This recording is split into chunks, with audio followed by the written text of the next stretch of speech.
Dans l'histoire du libéralisme français, Élie Halévy est le chaînon manquant entre Alexis de Tocqueville et Raymond Aron. Il est né en 1870 et il est mort en 1938, juste avant le début de la Seconde Guerre mondiale. Et pendant cette période de temps, Élie Halévy va essayer de comprendre à la fois l'Europe libérale et puis son suicide pendant la Première Guerre mondiale. Il écrira une histoire du peuple anglais au XIXe siècle où il montre comment les réformes ont permis de désarmer la révolution marxiste qui aurait dû arriver à cause de la misère ouvrière.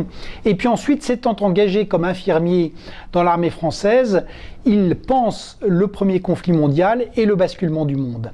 Et il le pense notamment avec ce qu'il appelle les tyrannies modernes, c'est-à-dire le moment où la convergence des passions nationales et des passions sociales, et puis la montée en puissance de l'État, accouche des idéologies du XXe siècle. C'est donc Élie Halévy qui fera le premier la comparaison entre le nazisme et puis le stalinisme, ces tyrannies modernes qui en fait sont les totalitarismes, et cette analyse du totalitarisme reviendra en France après la Seconde Guerre mondiale avec des gens comme Hannah Arendt qui ont suivi les séminaires d'Élie Halévy à l'école normale juste avant la Seconde Guerre mondiale.